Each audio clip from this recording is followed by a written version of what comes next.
Hi, and welcome to a very special edition of Wednesday Night Madness here on YouTube and StreamYard.com. It is Guru MF Michael Fletcher alongside Anthony Floyo.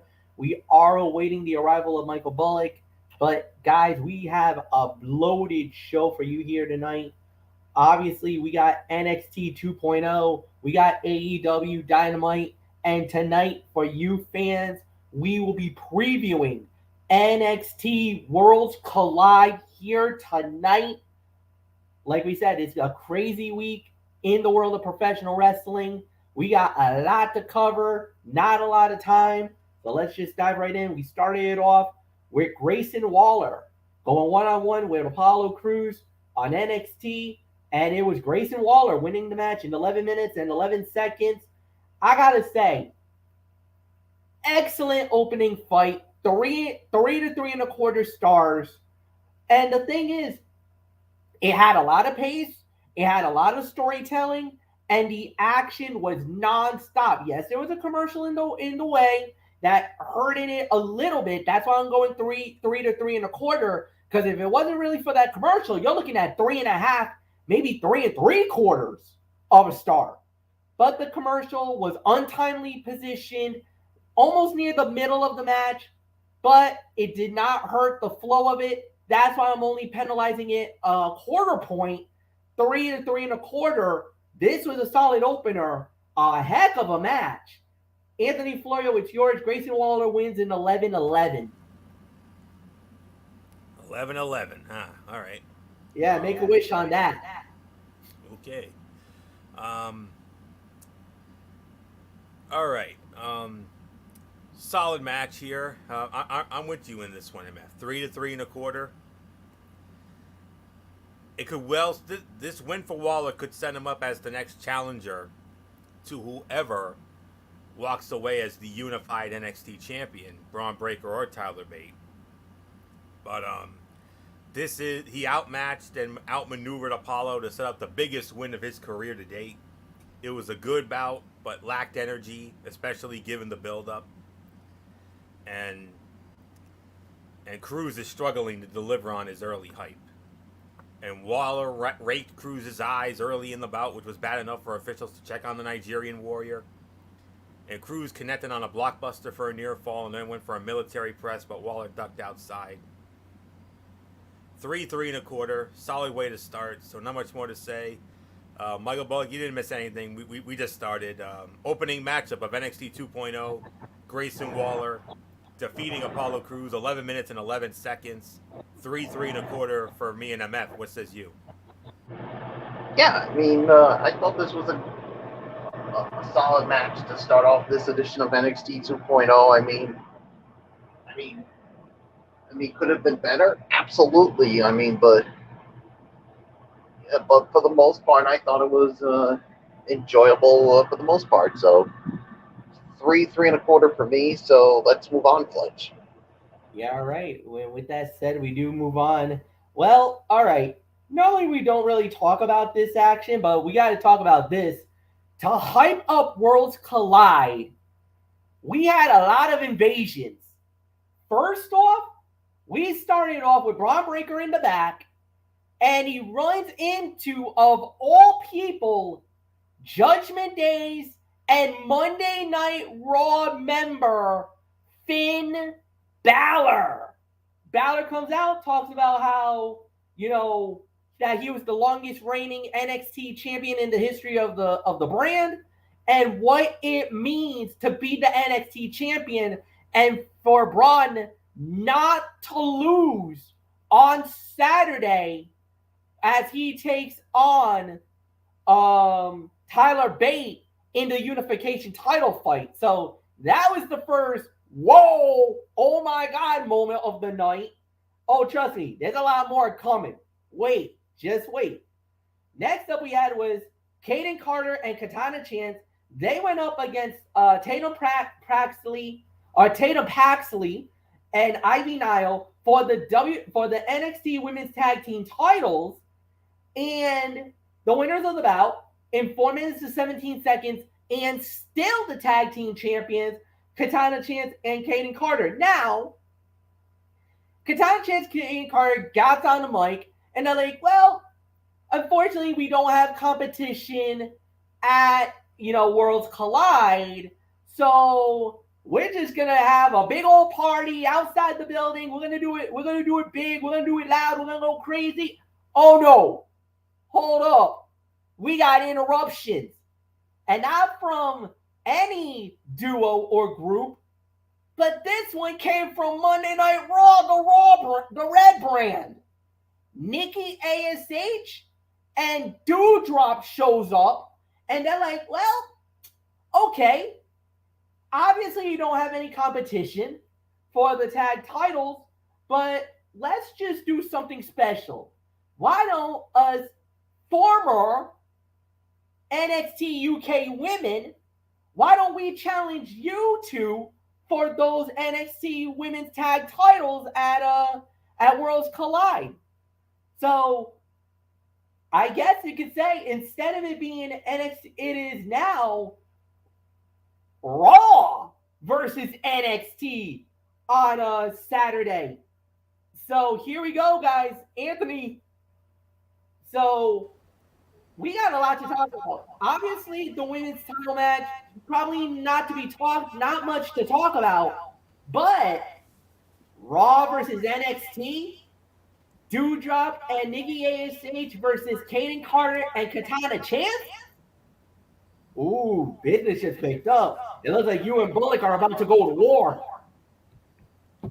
And I don't have a good feeling about the outcome here because we're gonna get into that in a little bit, but I don't like our chances because well, like I said, I'll explain. I'll elaborate a great deal more when we get to our preview of Worlds Collide at the end of the show. But as far as the match is concerned, it was far too short, but the women did everything in their power to make the most of it. It was an energetic sprint that highlighted what makes the NXT Women's Tag Team Champions special. Dewdrop and Nikki ASH are too important to leave Raw, but they will be a great addition to Worlds Collide. This will be a major test for them, playing the veterans and favorites given their history, and it should be a match that benefits everyone.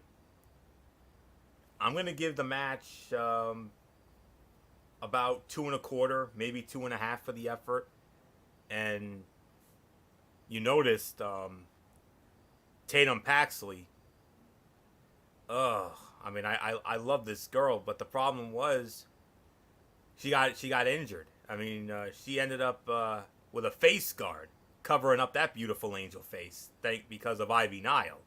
Ivy Nile overworked her. She worked her to the bone, man. And apparently, this is all storyline. However, it looks like it was a broken nose. It was an accidental mistake that was made by Ivy Nile that caused that injury. Oh, Ivy Nile. Ugh. I know you're hard nosed when it comes to that, but come on, man. I mean, not Tatum Paxley, but anyways, I know I'm gonna have to get used to that. Hopefully, it'll be a short-term, temporary situation with that. I want to see that angel face on full display soon enough, because I love Tatum Paxley, one of my personal favorites on that women's division. But anywho, like I said, 2.25, 2.5, and it makes sense. I mean, it does kind of fit into the Worlds Collide theme here a little bit, because of the fact that Dewdrop is formerly of NXT UK when she was Piper Niven, and of course Nikki ASH is from the UK area.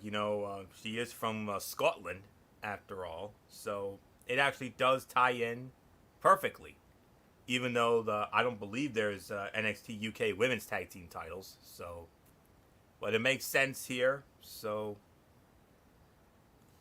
we'll get more into it in a little bit, but 2.25, 2.5, fun little sprint. A little too short, but it's all right. So. And I don't recall this being a title match. I didn't hear anything about it being a championship match. As far as the match last night goes, we know the match on Sunday, that will be for the titles, yes. But that's all there is. So Michael Bullock, I mean, Nikki ASH and Dewdrop, Nikki from Scotland, and of course, Dewdrop, formerly Piper Niven, of NXT UK. So this actually ties into Worlds Collide perfectly as they go up against Chance and Carter for the women's tag team titles on Sunday. Yeah, and like you said, I mean, this basically does tie in with the Worlds Collide theme because, like you said, with with Nikki Ash being from Scotland, and of course Piper Niven or Dewdrop, I should say, formerly of NXT UK when she was Piper Niven, so it does sort of like fit into it. So yeah, yeah, I mean, they're basically going to go for the titles, and yeah, I mean, can they pull it off? We'll just have to wait and see. But anywho, I mean, the match itself, I'll give it about 2.25 for the effort. I mean, it was fine. I mean, nothing really that special to write home about. So it's yours, Fletch. Yeah, 2.25, no doubt. It was a solid match. I think it could have been a lot more better, but it is what it is. I actually am very interested to see how they do play this one with the titles on the line. Well,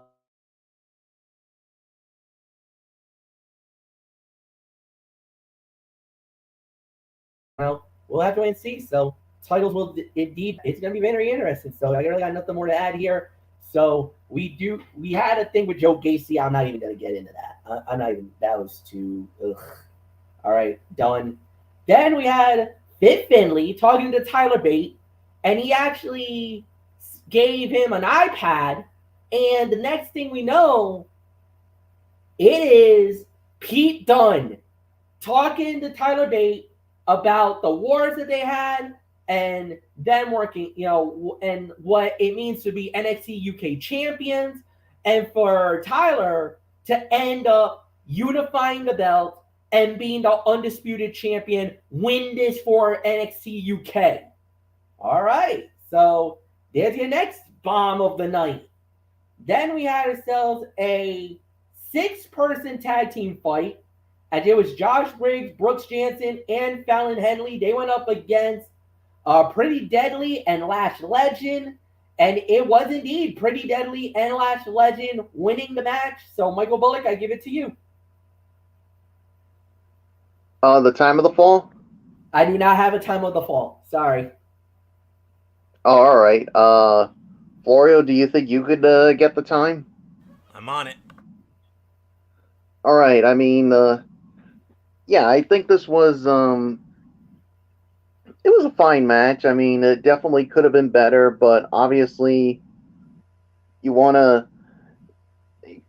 make Pretty Deadly a very serious contender for the NXT UK tag team titles, and of course the war of words with Lash Legend and Fallon Henley, and of course we all know about Lash Legend not afraid to 12 minutes, try 12 minutes stuff and with 30, anybody. 12 minutes and 32 seconds for the fall. All right, thank you for that, Florio. So because of that, I'll give it about 3.25. I mean, 3.25. I mean, it definitely, like I said, could have been better, but for the most part, I did enjoy it. So it's yours, Fletch. Yeah, no doubt about it. It was really good. It was about 3.25 stars. There's really nothing more to add. So, Anthony, it's yours.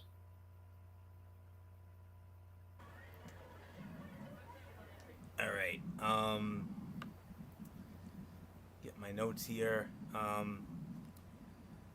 How it got 12:32 is beyond me, but I got to be honest with you. The pace of this match was off. Fallon Henley started things off fast, but it slowed to a crawl all the way to the ending when Gallus arrived.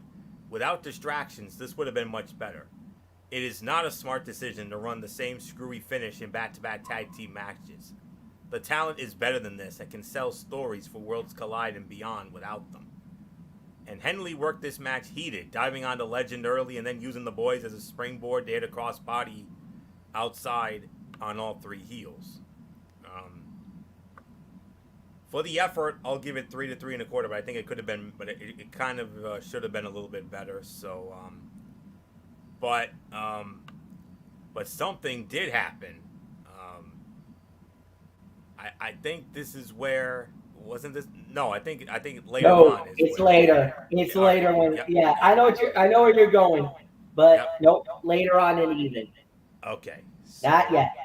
okay. So I'll give this about 3 to 3.25 for the effort, even though, like I said, the pacing was a bit off by it, and there isn't much more to say here. That's not the last time. Spoiler alert! It's not the last time we're going to be seeing Briggs and Jensen. So Yep. MF alluded to it. We're going to get into it, and oh boy, we're going to have a lot of fun talking about it after the payoff we got out of that. So, not much more to say. Let's move on. So next up we had was another backstage segment. This time with Mandy Rose, and she gets confronted by Shayna Baszler. Yeah, the Ace of Spades, the Queen of Spades, Shayna Baszler. So she's talking about her being one of the best champions, the NXT Women's Champions they ever had, and more importantly, unified the belts. Don't screw it up, honey. Uh, if you know what's good for you, win on Saturday and be the undisputed women's champion in NXT. So we had that going on. Then we had was Charlie Dempsey going up against Andre Chase. That's right, Chase University in the house. And Andre Chase wins the match in 5 minutes and 17 seconds. It was all right. It was a fun little sprint. There was a little bit of some interference uh, by Andre Yu. I kind of felt like that kind of took away a little bit from the match. I'm gonna give this about maybe 2.25 stars just for the time. The interference wasn't that it didn't need the interference. If it would have been a straight up match, that would have been fine because remember, when they had Andre Chase versus Giovanni Vinci, that match was a banger and it caught us all by surprise. So we already know Andre Chase can actually have a good quality NXT level type match. This one definitely kind of was a little bit of a step back. But Charlie Dempsey, oh, by the way, the son of Mr. William Regal. Anyone in the building? Okay. But good match, solid battle. 2 to 2.25. Florio, go. All right. I'll be honest with you. When this whole Chase U thing started, it really, annoyed me and got under my skin. He was right up there with Gacy. I mean, but Bullock and I share a hatred for Gacy because we can't stand his gimmick. But this one is slowly but surely starting to grow on me. Starting to. So, I'll say that. But, as far as the match is concerned, I'm actually going to give it 2.5 for the effort because once again, Andre Chase overperformed in his role. He has improved so much in the ring. While the grappling got a little clunky in moments, the story worked wonders. The professor is a delightful fan favorite who will fight until his last for his students. While it's disappointing to see Dempsey lose in his debut, it's not a terrible booking move. This could set up Dempsey for a longer feud with Chase U, or even consider showcasing his comedic chops by joining the school for a time. And Dempsey and Chase grappled in the ring without losing a grip on each other's hand, before both bridging before standing up. And Chase punched Dempsey into the mat and then hit a series of stomps into a Uranagi that the British superstar transitioned into a series of submissions. Solid, fun little technical sprint. 2.5 stars. And not much more to say. So Charlie Dempsey, Michael Bullock, wow, the son of the great William Regal, and I'm sure even in defeat, I'm sure Mr. Regal was saying, "I'm proud of you, my boy. Great effort." Oh, I'm sure he must be proud of him even in defeat here because yeah, I mean I thought this was a fine a fine match here. I mean, not overly spectacular, but good for what it was and the amount of time it did get. I mean, nice one for Chase, but obviously William Regal's son. I mean, I'm sure his dad is very proud of him for being in that ring. So nothing more to say. It's yours, Pledge. And then more surprises coming out with Miko Satomura. She basically comes through to the backstage, only to be met up by Alba Fire, aka Kaylee freaking Ray. And boys, if you're an NXT UK fan, you know that rivalry very well between Kaylee Ray and Miko Satomura. Satomura was the one that unseated Kaylee Ray and knocked her off the perch. The longest reigning NXT UK champion of all time. She was unable to beat the final boss, and that led to her coming to NXT. But this was the moment where Kaylee was like, look, I know we had our rivalry, we know we had our battles. Prove to these other women why you are the final boss. Prove to be unbeatable like you were that night when you beat me for that belt and unified the belts and unified the championship and be that champion that I know you are. Oh my God, what a visual that was. Seeing Alba Fire Kaylee Ray with Miko Satomura. Oh my word. I was like, oh, you're hitting me in the feels, boys. So then on top of that, after that, we were setting up for another match, but then Tyler Bate gets interrupted and gets met up by the Ring General representing SmackDown, the Intercontinental Champion Walter. And yes, by the way, it is now Walter. One of the websites actually put the name back. It is Walter. It's not on the US site. I think it's on the Spanish site. I think they said Spanish WWE or something like that. He's going to get his name back eventually, guys. So it ain't going to be Gunther for much longer. It's going to be Walter again. Now if we can get him that symphony song back, his original theme, now we might be talking business. But yeah, so we had that. Then it leads to our match. Zoe Stark versus Kiana James. Zoe Stark wins the match in 4 minutes and 23 seconds. Kiana James tried to beat up Zoe after the match. Oh no, we got problems. Nikita Lyons showed up and she was looking for some revenge. So yeah, we got ourselves a rivalry here. We don't really need to talk about it. So we'll just move right on along. Next up we had was, well, speaking of more surprises, Blair Davenport, just hanging back, being interviewed by Mackenzie.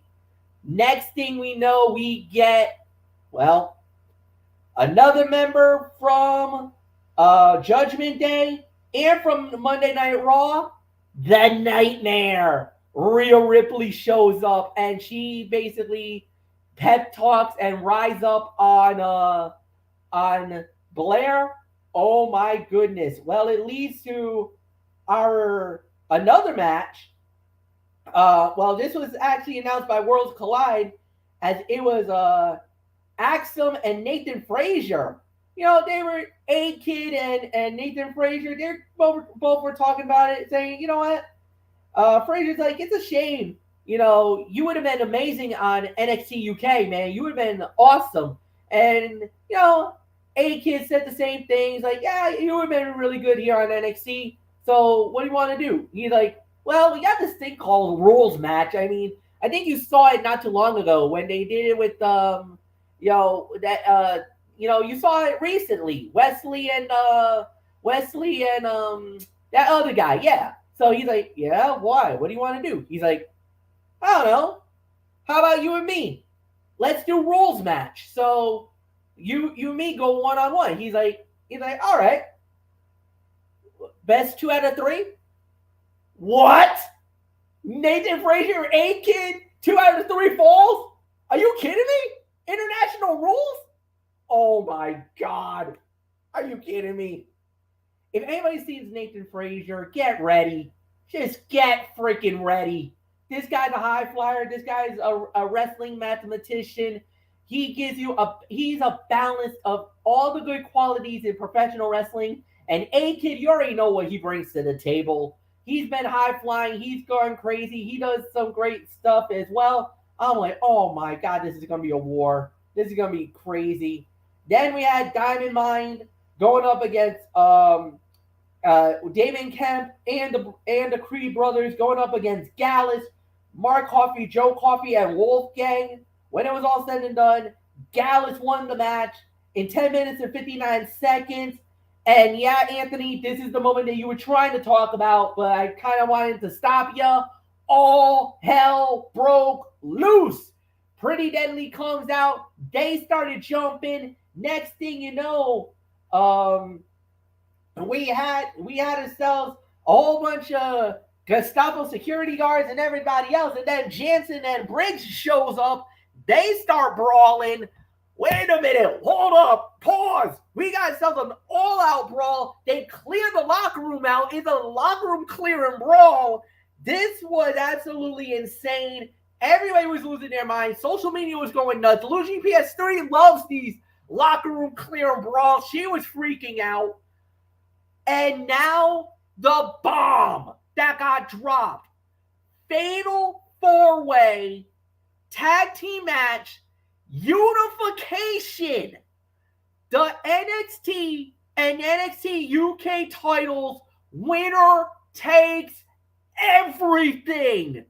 We have Diamond Mine, Gallus, Pretty Deadly, and we have let me see. Hold on. Creed Brothers, Gallus, Brooks and Jensen. Yeah, Jensen and Briggs, and I'm missing someone.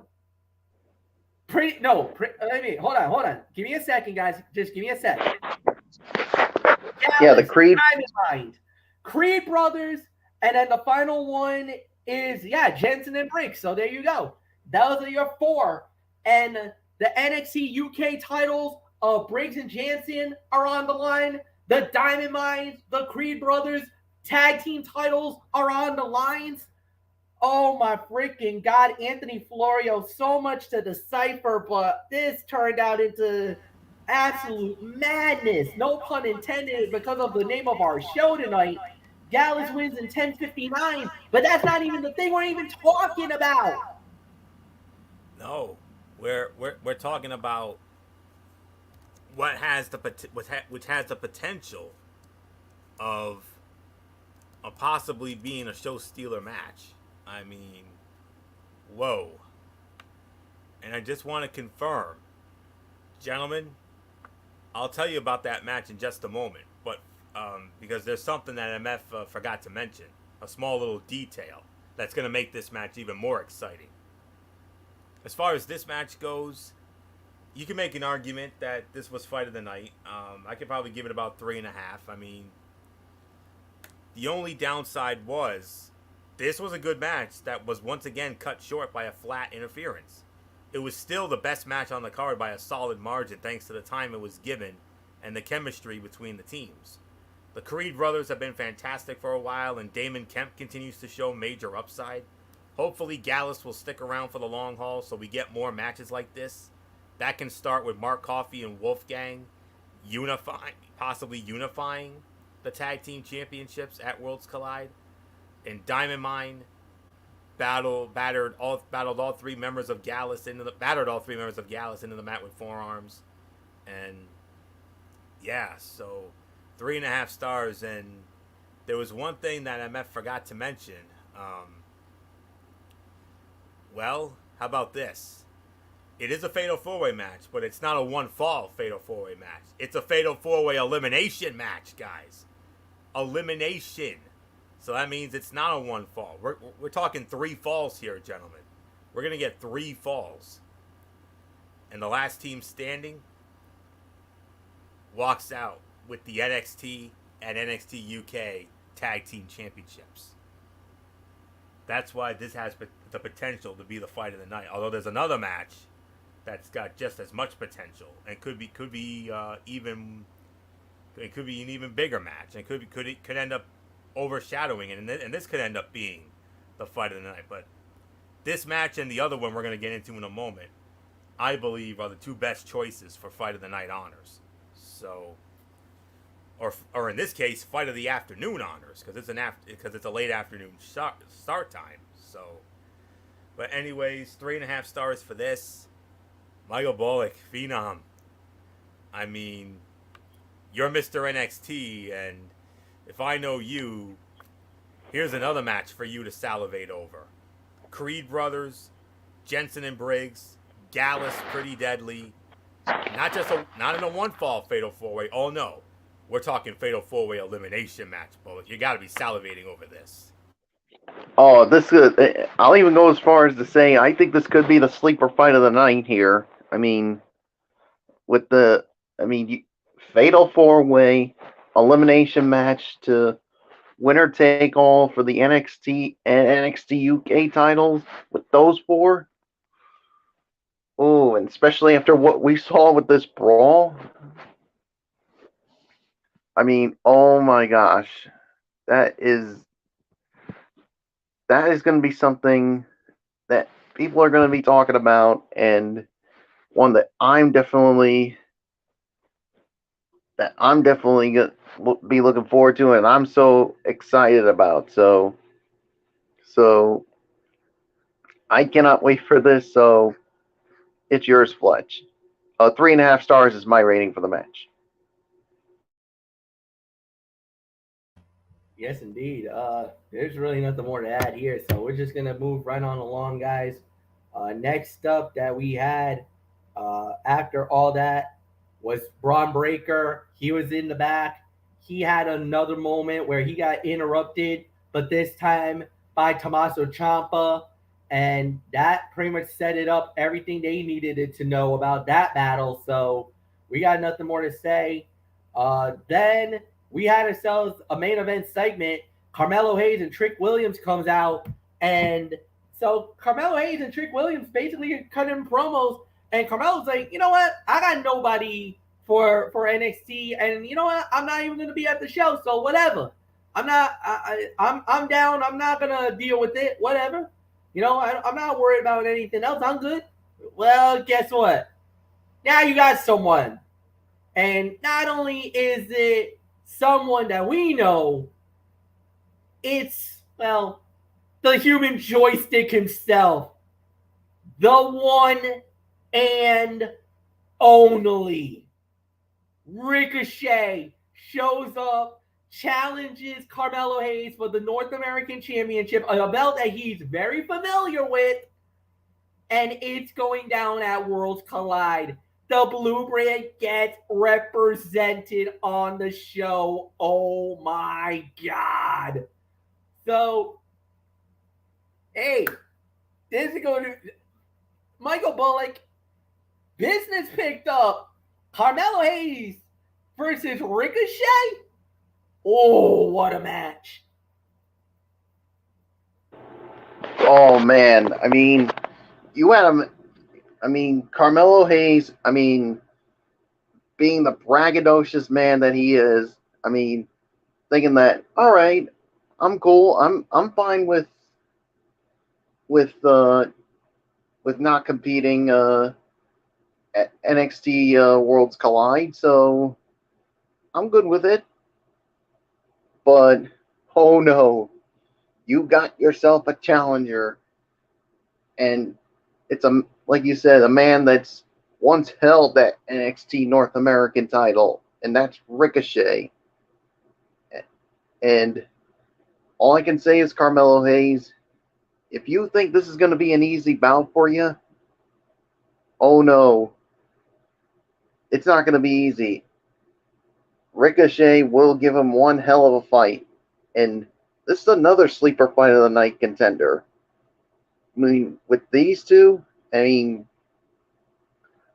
Fletch, you've got to be salivating with your man from SmackDown once again getting another shot at the North American title. And I'm sure you're torn because Carmelo Hayes is your boy. Yeah. It's basically, Fletch, you can't have both. It's either one or the other. And I'm interested to hear when it comes time for your prediction on this match because, Ricochet's your boy on SmackDown. Yep. But Carmelo Hayes is your boy for NXT, so Something has to give. Yep, I got some, you.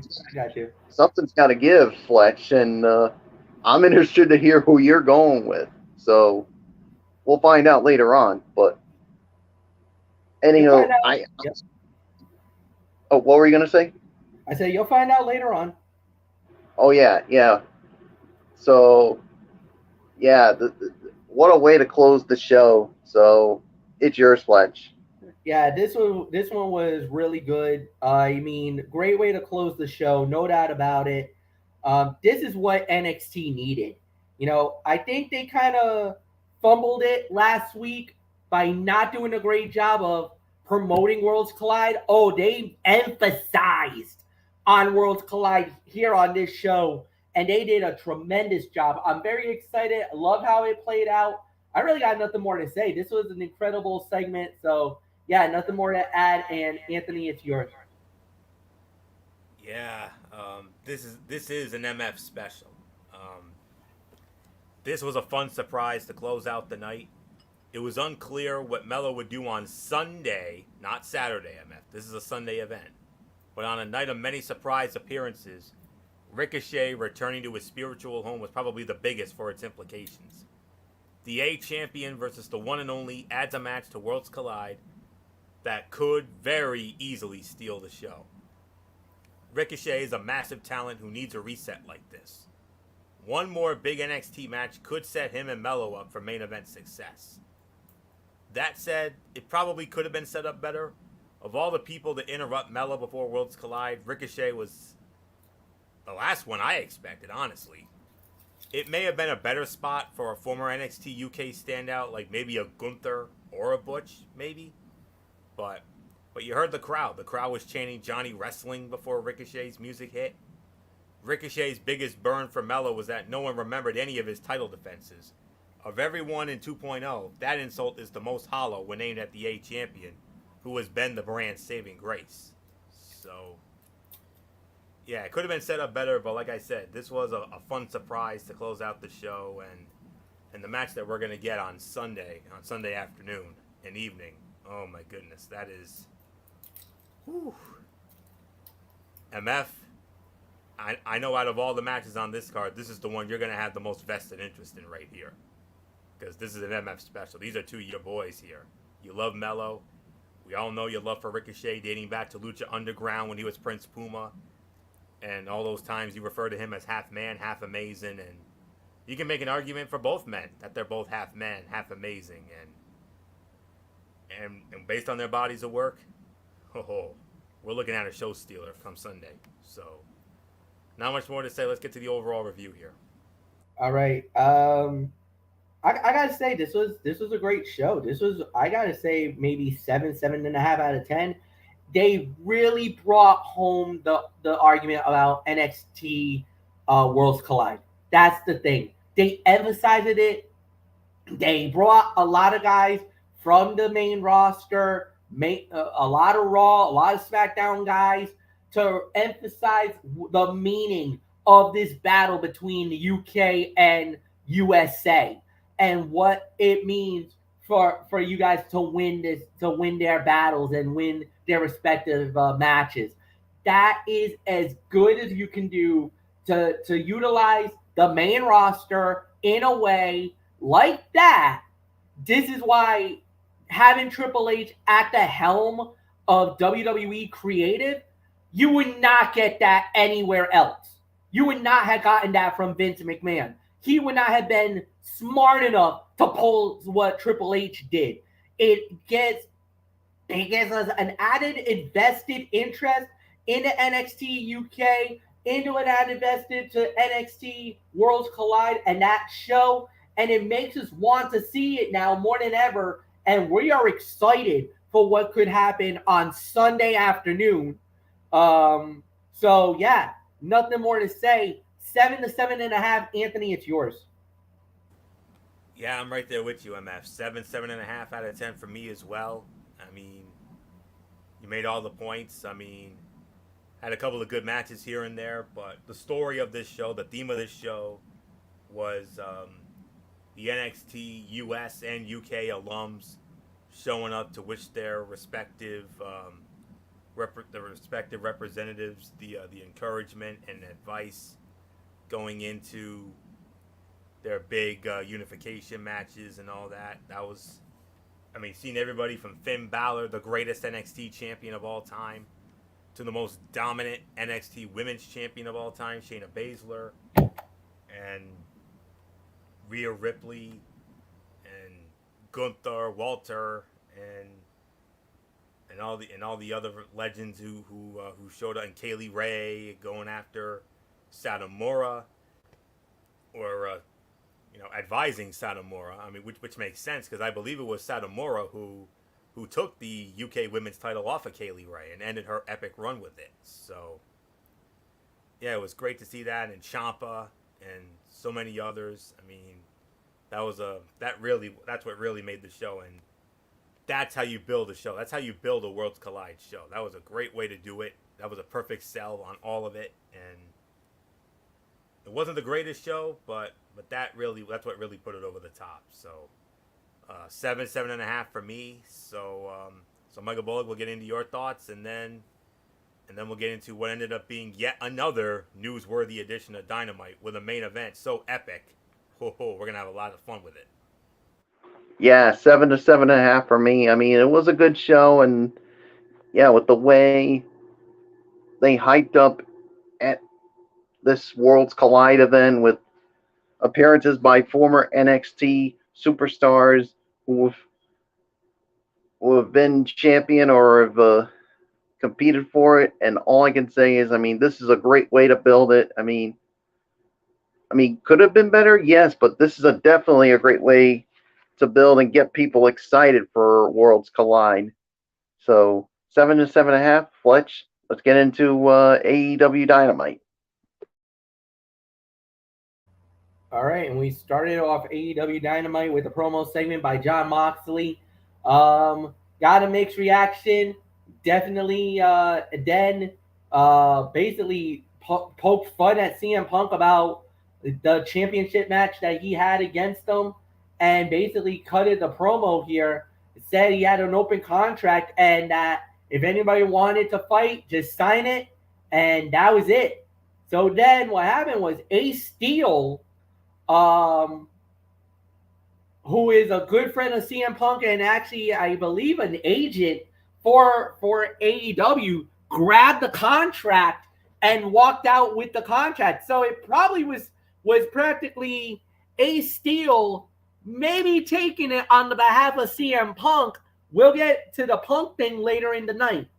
Next up we had was Bryan Danielson versus Jake Hager one-on-one. Bryan Danielson wins the match in 10 minutes and 51 seconds. Solid opener. Good matchup.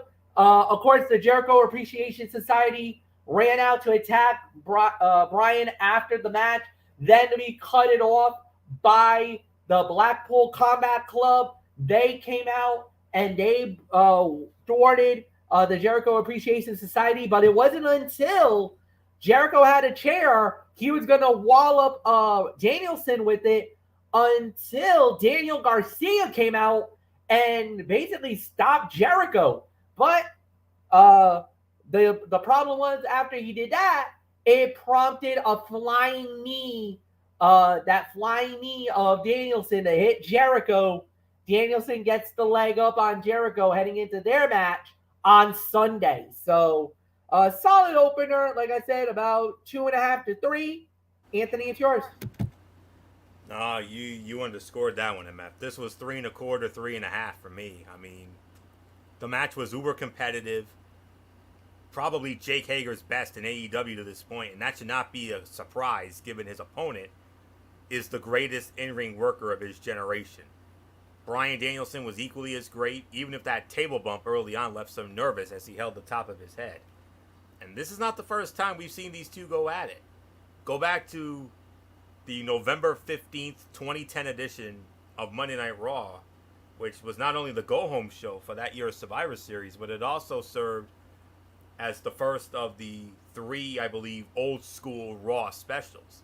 That was that old school edition of Monday Night Raw, and those two had a solid, not overly spectacular match in Hershey on that night. But this match was definitely better than that one.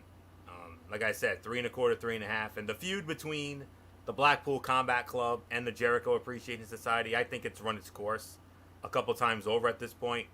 But the American Dragon versus the Lionheart at All Out is a wrestling fan's dream match.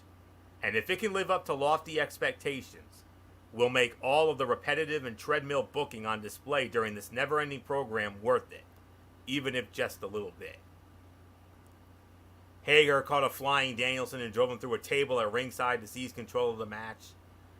And after the match was over, Claudio Castagnoli and Wheeler Yuta of the BCC fought off an attack by the former Everrise 2.0, Matt Menard and Angelo Parker, and Daniel Garcia sold the disappointment on his face, knowing he messed up moments after pledging his allegiance to Chris Jericho backstage. So, great way to start. Solid match to start it off. One of the fights of the night. Not the fight of the night. Oh no, we're going to get into that later. But this was 3.25, 3.5 stars. And Michael Bullock, when I saw these two go at it, it immediately conjured up memories of when those two went at it on that old school Raw, November 15th of 2010. But this match tonight, definitely better than that one. Yeah, 3.5 stars for me. I mean, this was definitely a great way to start it off. I mean, certainly a nice win for Bryan Danielson to give him some momentum going into his match with the Lionheart, Chris Jericho. And of course, you had the attack by the other members of the Jericho Appreciation Society. And then, of course, the whole thing with Daniel Garcia. I mean, he was so conflicted. Like, he didn't even know what to do. And who knows? Maybe this will continue to carry on. I really don't know how it's going to go, but anywho, I mean, this was a great match. 3.5 stars. Let's move on, Fletch.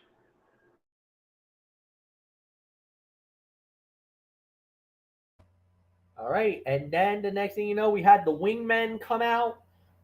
They were basically saying we're sick and tired of not being booked on Dynamite. We demand an opportunity to be there. Well, we had an interruption. W. Morrissey of Impact Wrestling shows up, and he basically tears the whole place down. Apparently, he's now all elite. And with Stokey Hathaway, Tony Schiavone tried to get an answer on Stokey saying, "Yo, what's the deal? What's this card you're giving out?" Stokey got in Schiavone's face saying, "Get the hell away! You don't have a you don't need to know what this is about. It's none of your damn business." Schiavone's like, "Wait a minute. Yes, I do have a right to know. This is, I want the scoop. Give me the details. What is this about? What's going on?" And Stokey tried to assault Tony Schiavone. Don't you dare put your hands on freaking Tony Schiavone. Tony Schiavone is a national treasure, you dumb son of a bitch. And you ever do that again, we're going to go over there and we're beating your dumb ass. So anyway. Tony Schiavone with nearly 40 years experience, oh, by the way. Yes. Yeah, so a message to you, Stokely Hathaway. Don't you dare put your hands on someone with 40 years experience. So, in the immortal words of Michael Wilbon, get out. Yeah, and I'll put it to bed quickly by saying, we all grew up with Tony Schiavone. I mean, he is one of the all-time greats. MF, you said it. He is a national treasure. In my opinion, he's worthy of being referred to as a Hall of Fame caliber announcer and one of the greatest play-by-play men in the history of professional wrestling, especially his work in WCW, especially during the Monday Night Wars. I mean, his work during that was top-notch and his personal best. And it broke my heart when he was gone for all those years. After WCW folded, and I was hoping he would have gone to Impact. That would have been a great career renaissance for him. But he obviously didn't do it, and he worked for the Gwinnett Braves, and then he finally got back into wrestling with Major League Wrestling Fusion, and then when AEW came a calling, he came back, and it was great. And let me tell you, this man's been doing this probably since I want to say almost 1983. One of the first times I can remember seeing him was Starcade, the Flair for the Gold, babyface Tony Schiavone. You should have seen how young he was. He was like only in his 20s at that. But Stokely Hathaway, keep your hands like the great Georgia Satellites once famously saying, "Keep your hands to yourself, son." That's all there is to say on that. Keep your hands to yourself. And gentlemen, what about Big Cass? Hello, Big Cass, W. Yeah, Morrissey. Come on now. I mean that's a nice pickup, but the thing is that AEW needs to do some big moves because WWE's they're counteracting and they're coming hard. So I mean, to get I W think he's more, all elite. He's got to be all elite now after the night, yeah, right? you would think, you would think. So we'll see how it plays out. Next up we had was a tag team bout as it was Hikaru Shida and Tony Storm. They went up against Britt Baker and Jamie Hayter. Hikaru Shida and Tony Storm wins the match in 6 minutes and 53 seconds. So Anthony, I'll give it to you. Okay. Solid match here. Hikaru Shida scores the win for her team in a match that served as a solid enough preview of what is to come Sunday night. With that said, all four women will have to shore up a few things before then, if only to avoid appearing to be on two different pages, as was the case down the stretch tonight.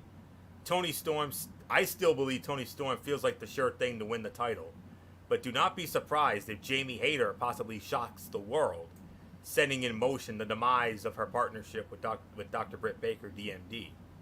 And yeah, yep. So that's that. There's no other extra things I need to add here. What was that time again, MF? Um, let me see. Um, no, it's not that. It was 6:53. 6:53. 2.5, 2 3/4. I think that's the best I can give it. But it was a solid enough preview, like I said, and we'll get into more detail about that women's match on our Talking Wrestling TXN Special Edition on Saturday night, which we'll plug as part of our future content, our loaded future content coming up, because we still got quite a lot more to come within these next few days. So yes, here this was 2.5, 2 3/4, and that's all there is to say on that. Michael Bullock, there's nothing left to say except Hikaru Shida, because she got the win. You got to say Shida's got the momentum going in, but I still got this feeling perhaps maybe Tony Storm. You and I want to see this so badly for her after her underutilization in WWE. Perhaps it's her time. We don't know. We'll get more into that on Saturday. But for right now, Shida's got the momentum, clearly. Yeah, Hikaru Shida definitely has the momentum going into this match. I mean, could Shida win it? Could Tony Storm win it? Which I really hope happens, but we'll find out come Sunday night. But anywho, 2.5 stars, so nothing more to say. It's yours, Fletch. Yeah, no doubt about it. We'll have to wait and see how it plays out. Next up was now this was the moment where CM Punk comes out cutting a promo, was indeed interrupted by Axe Steel, and Axe Steel fired him up, and CM Punk signed the contract that was on the ground earlier in the evening, led by John Moxley. Gentlemen, it is indeed official for the AEW World Heavyweight Championship at All Out in Chicago on Sunday night. It will be CM Punk going one-on-one with the champion John Moxley. We could open forum this, guys. Um, you want to talk about fire, intensity, and passionate? That was what we got from CM Punk. He looked like he was a little down in the dumps, and at first I thought he was not going to fight at All Out. The way that he was sounding, I thought he was going to say, this is not going to happen. It wasn't until Axe Steel came out, and boy, he lit a fire under Punk that we have not seen in a very long time. Oof.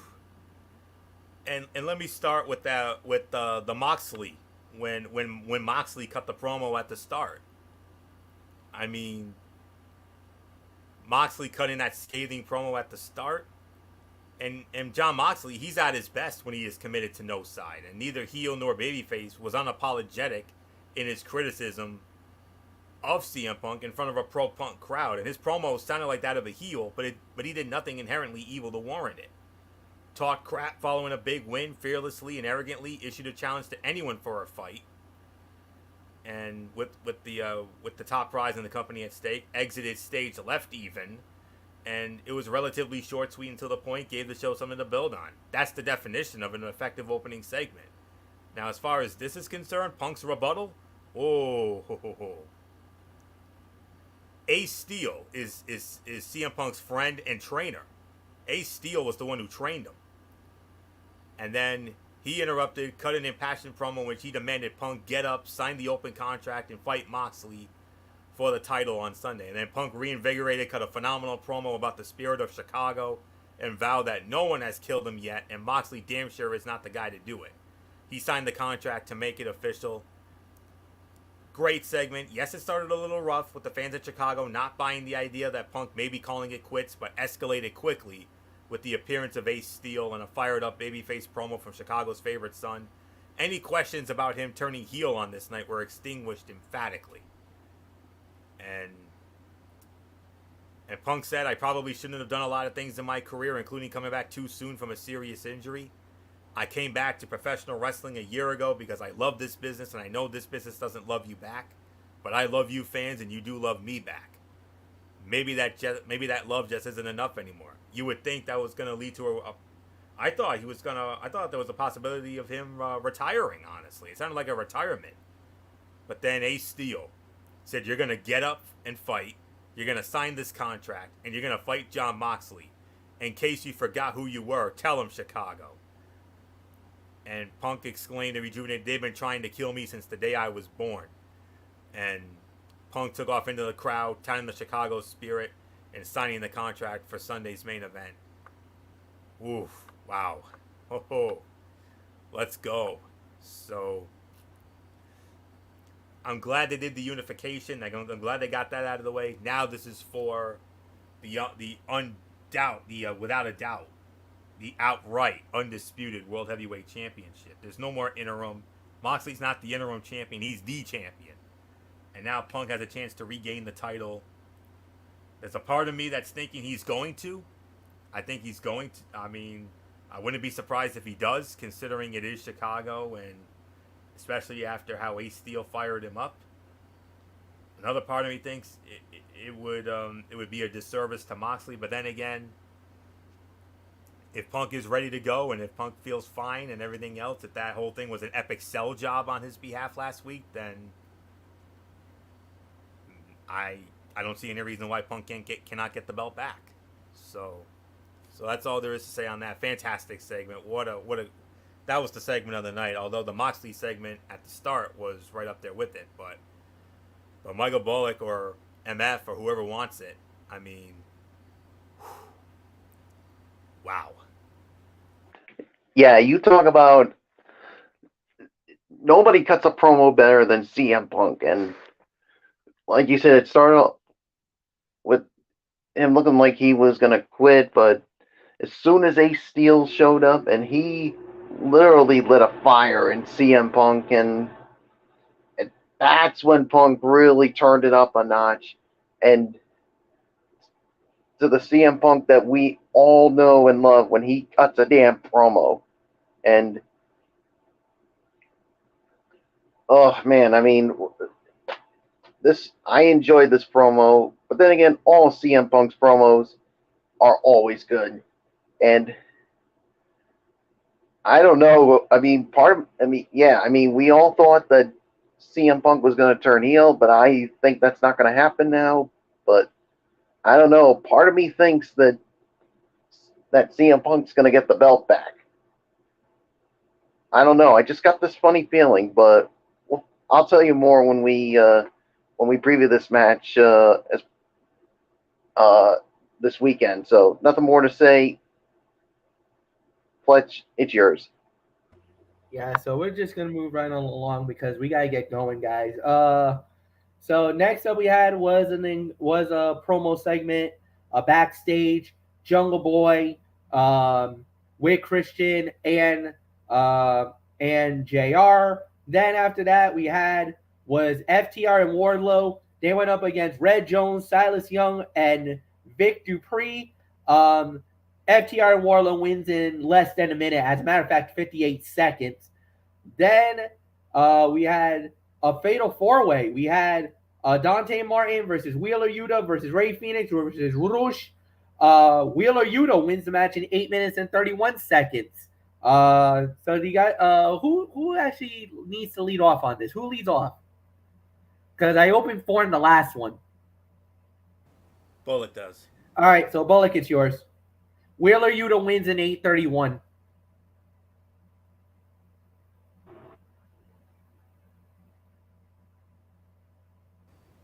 You're still on mute, Bullet. Oh, sorry about that. I forgot to unmute my mic. So yeah, so I thought this was a good match here, and definitely gives Wheeler Yuta some momentum going into the uh, casino ladder match this Sunday night at All Out. So, but what I'm interested to know is who the mystery opponent is that's going to be joining the others. That's what I wonder. So, yeah, Wheeler Yuta's definitely got the momentum going in. So, I'm going to give this about maybe 3 stars. It's yours, Fletch. All right, yeah, 3 stars, solid segment. I really got nothing more to add there. So yeah, and Anthony, is yours.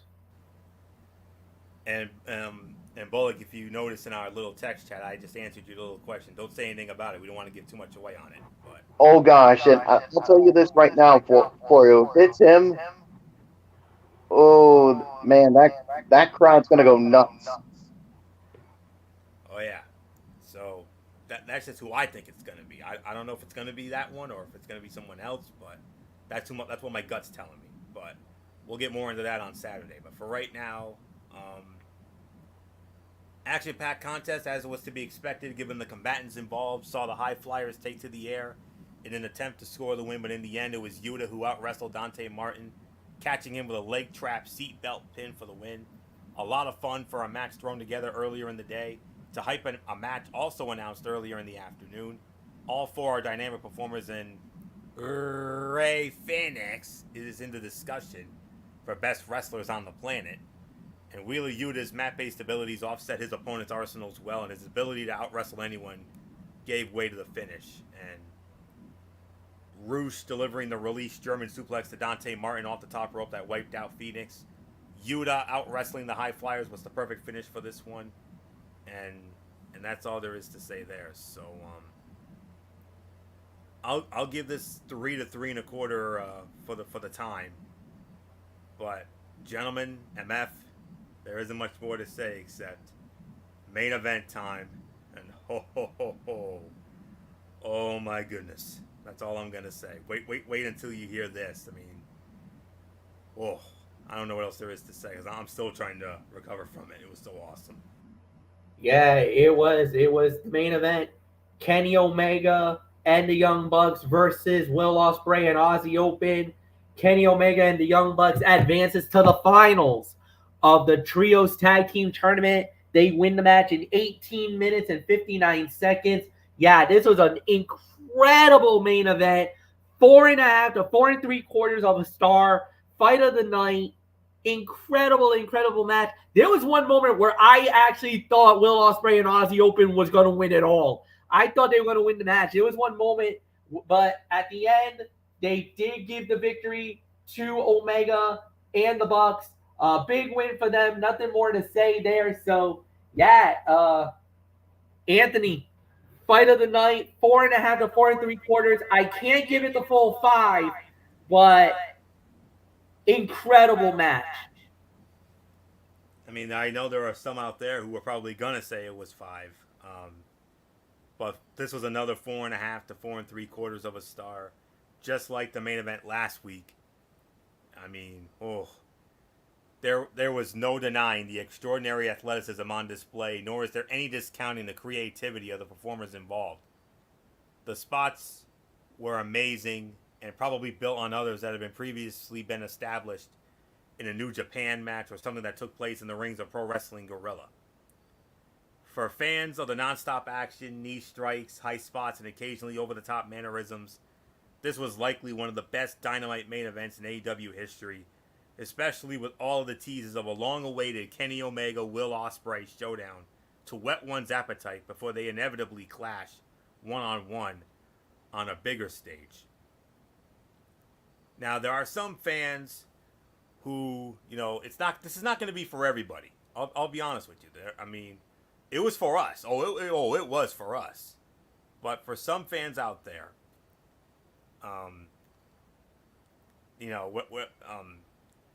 in their defense, a lot happens. And, the crowd pops for the spots, and someone eventually wins and loses after exhausting arsenals, and in some instances, devaluing the effect of signature and finishing moves. Lack of selling turns many off, as does the frantic pace that gives absolutely nothing the opportunity to breathe, and some of the too cute for their own good spots. And those fans absolutely did not like this car crash style of a match. But regardless of what side of the audience one is on, two things were undeniable.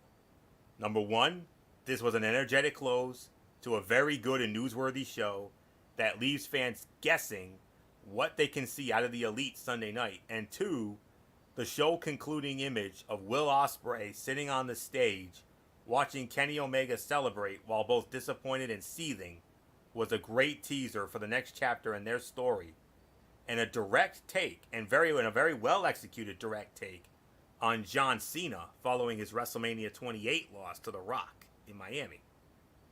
Kudos to Ospreay as well for working in the story of his own hubris, costing him a victory as he got a bit too cute late and Matt Jackson made him pay for it. The same thing happened in his recent encounter with Kazuchika Okada and should factor into whatever he does next, both in New Japan and any future appearances for AEW.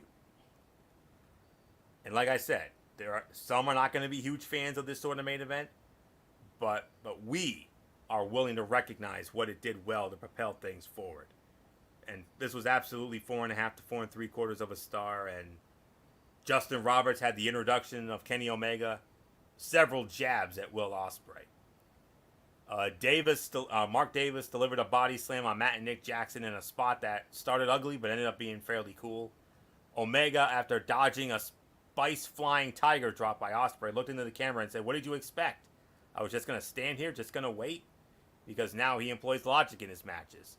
And Ospreay's hubris, and dependence on his silly mannerisms allowed Matt Jackson to catch him with a cutter mid-flight and sparked the comeback for the Elite. Matt kicked out of a combination shooting star press, tombstone pile driver, popping the crowd in a genuinely great near fall. And then Will Ospreay on the entrance ramp, intensely focused on Omega, disappointed but determined in a way, last seen at the conclusion of WrestleMania 28 with John Cena and The Rock. Wow. 4.5, 4 3/4. And without a doubt, this was the fight of the night. This trios tournament has been a banger, and on Friday night, we're going to find out who will come out of the Rampage bracket when the Best Friends take on Alex Reynolds and John Silver of the Dark Order and their partner, Hangman Adam Page. Whoa. Business has just picked up in that one. Because Preston Vance was supposed to be in the match. He suffered an injury during the match last week, and then Evil Luna was going to step in, but he got taken out by Andrade and Jose. So Hangman's in. So Hangman, Reynolds, and Silver against Best Friends on Friday night, and the winning team will face Omega and the Bucks at all out. So Is there a possibility? How much of a irony Omega and the Bucks versus the Dark Order in the finals? especially with Hangman on that other side. That's why I think That's why I think Hangman, Reynolds, and Silver are going to win that match on Friday night. I'm calling it. If any other time, I probably would have said best friends, Right. but Hangman now on the you other got side. that dynamic. Hangman. You can't Yeah, go against Hangman. I think they're setting it up. Yeah. Hangman against his old buddies. Oh, for the inaugural trios titles, his old buddies against his new buddies. Oh boy.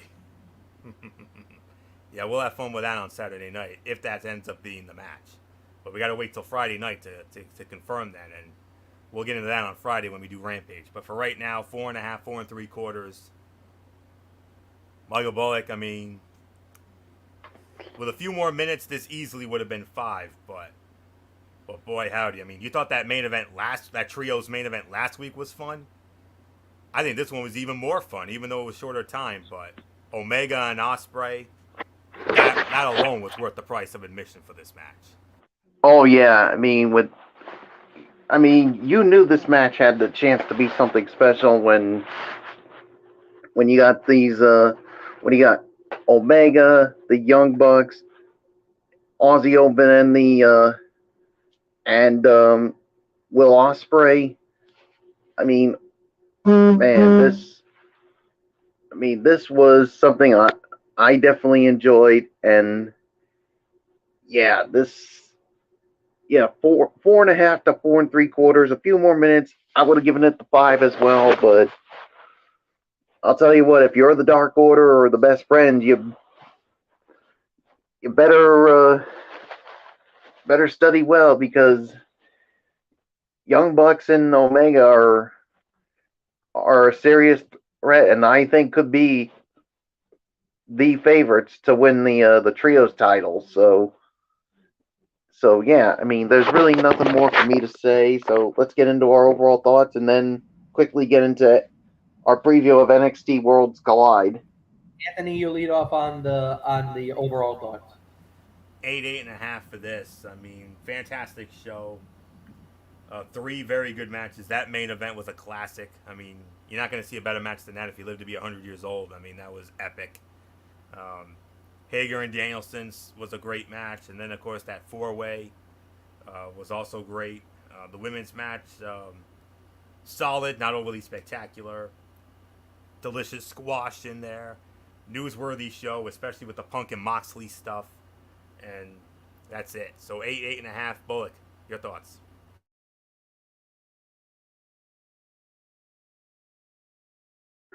Yeah, 8.5 for me. I mean, everything I thought was good. I mean, there's really nothing more to add to it. So Fletch, quickly, let's get your thoughts, and then let's get into Worlds Collide. 8 out of 10, no doubt about it. All right, let's go. Worlds Collide. We started off with that North American Championship fight. Carmelo Hayes versus Ricochet. I know you guys have been wondering where I'm going to be loyal to. I got to go Carmelo Hayes. I kind of feel like Ricochet will give him a great match, a match that's going to be memorable. This will probably be a sleeper fight of the night candidate, but I think a champ is going to remain the champ. The only way I would say that Ricochet wins it is if they're thinking about moving him back to NXT, but I just don't see them doing that right now. I think they just want to give Carmelo a yet another legitimate victory, another big win, and just to give him another notch on the belt, as we would say. And this is going to be a heck of a fight. So I'm going to say Carmelo Hayes successfully defends the North American Championship. Anthony, it's yours.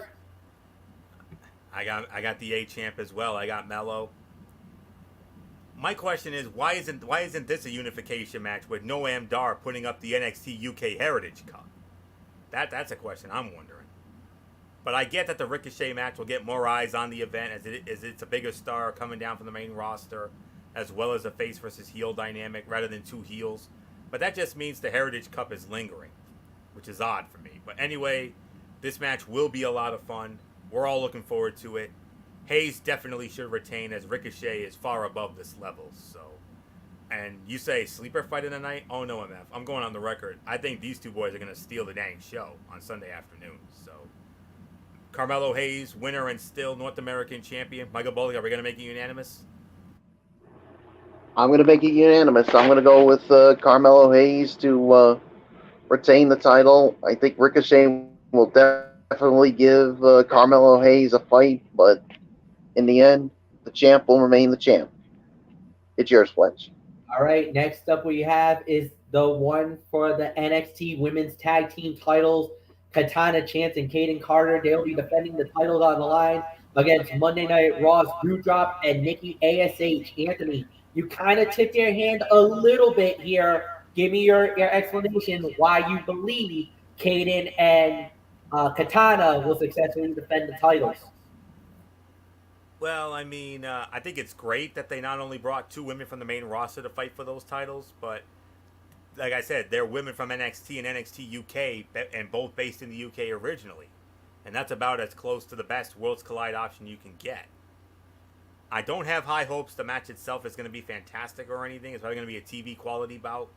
I definitely welcome the effort, but I think it would be too soon to take the titles off of Chance and Carter, especially after how long they had to wait for it and all the what they had to go through to get it. So it would be a major disservice to take the titles off of them. The only way I could see Doudrop and ASH winning is if they're considering putting them on NXT. I mean, that is definitely something to think about. But I think right now my gut is leaning towards the champions. So I say winners and still the NXT Women's Tag Team Champions, Katana Chance and Kaden Carter.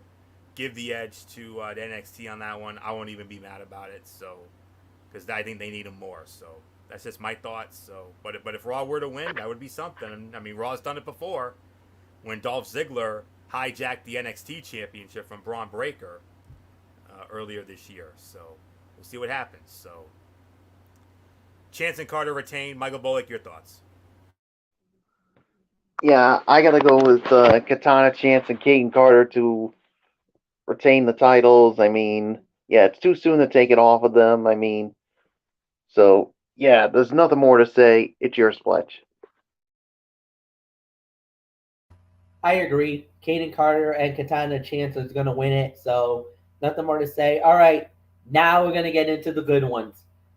The Fatal 4-Way Tag Team Elimination Match to determine the undisputed NXT Tag Team and NXT UK Tag Team Champions. We have the NXT Tag Team Champions, the Creed Brothers, versus the NXT UK Tag Team Champions, Brooks Jansen and Josh Briggs, versus Mark Coffey and Wolfgang of Gallus, versus Pretty Deadly, Michael Bullock. Who wins it all? Yeah, this is a tough one for me to decide here. I mean, you got four worthy contenders here, but oh man, this is not an easy choice for me. But to me, and I gotta go with the Creed brothers here. I mean, if Briggs and Jensen win it, I would not be surprised. But I don't know. I mean, I just got this funny feeling, but you know what? Scratch that. I got to go with Briggs and Jensen because I got this funny feeling when it comes to the Creeds, something screwy's going to happen and they're going to be eliminated. I think it's because of the ongoing situation with Roderick Strong. So I got to go with Briggs and Jensen to win it. I mean, but I would not be surprised if Gallus wins it. So I just don't see Pretty Deadly winning it as far as I'm concerned. So yeah, so it's yours, Fletch. You actually were halfway there. I disagree about Jensen and Briggs. I don't think they're going to win it. But you were spot on when you were saying Gallus. I'm going all the way. Gallus wins it all. They're winning those belts. I just feel like Mark Coffey and Wolfgang, they're gonna do whatever it takes to win it. Of course, they also got their Joe Coffey out there. He's gonna try to get involved at some point in the match. And at the end, I got Gallus winning it all, unifying the belts. They've been dying. They've been trying to get their hands on the NXT UK titles for a long time now. And now they're not only going to get that, they're going to be the NXT Tag Team Champions of the world. They're going to be undisputed Tag Team Champions of NXT. My prediction is Gallus, Wolfgang, and Mark Coffey winning it all. Florio, it's yours. The OCD in me wishes Gallus won the NXT UK tag title so they could be the final champions rather than Briggs and Jensen. However, I'm not the only one glad we're getting this match. We're all glad we're getting this match rather than just, Briggs and Jensen against the Creeds or some alternative of unifying the belts. We only need one set of tag team champions. All four teams are talented. This should be fun. And the question is, who do I agree with? Do I go with Michael Bullock and the Creeds, or do I go with MF and Gallus? Sorry, Bullock. This is one of the rare times I got to go against you, and I got to go with MF on this one. MF, you got this one right. I got Gallus winning as well, and I'm going to tell you why. I think it's going to be Roddy. I think this is where we're going to finally get the Diamond Mine implosion. I think it's going to come down to the Creeds and Gallus at the end. I think Pretty Deadly's going to go first. And then I think Briggs and Jensen are going to go after that.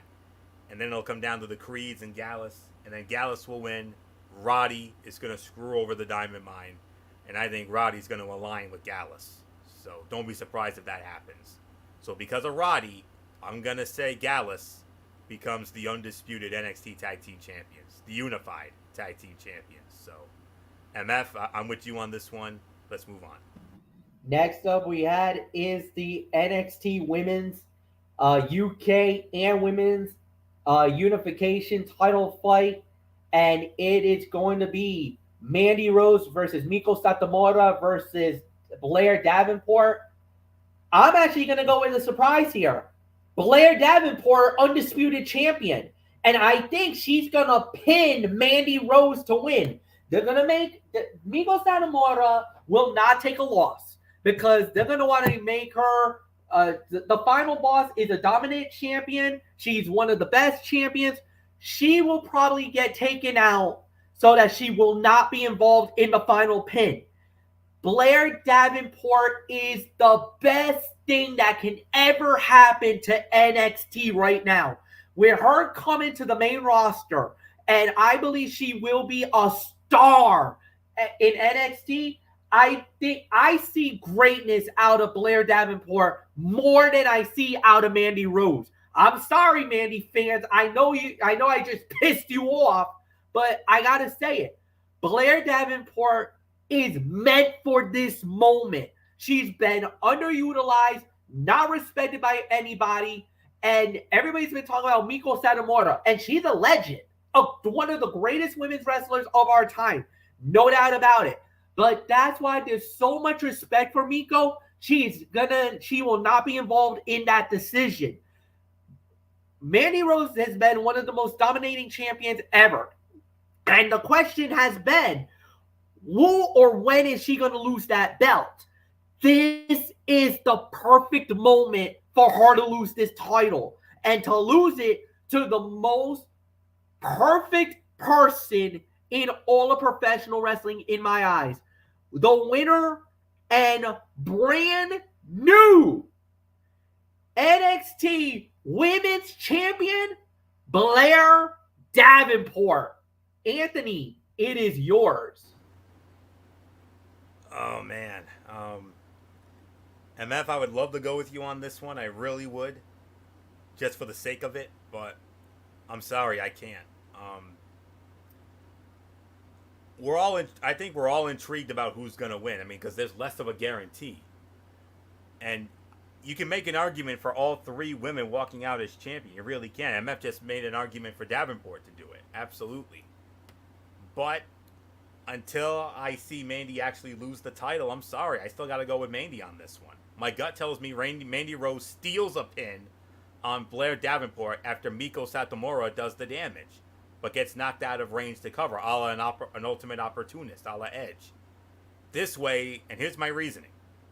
This way, Satomura can fight Mandy Rose one-on-one down the line, and they can stretch out Mandy's reign and maybe possible loss to Nikita Lyons even longer. But I could definitely imagine, I can see Miko Satomura just being the champion, or for Blair Davenport to score the upset, if not for the surprise factor. Sum it up in one word, it's interesting. Interesting is the word of the day for this match. But for right now, I have to go with Mandy Rose. I got to go with my gut on this one. I wouldn't be surprised if Satomura wins, and I certainly would not be surprised if Davenport were to win either. But I got to go with Mandy Rose right now. So that's just how I feel. Until I see somebody actually defeat her, I can't go against her. Not yet.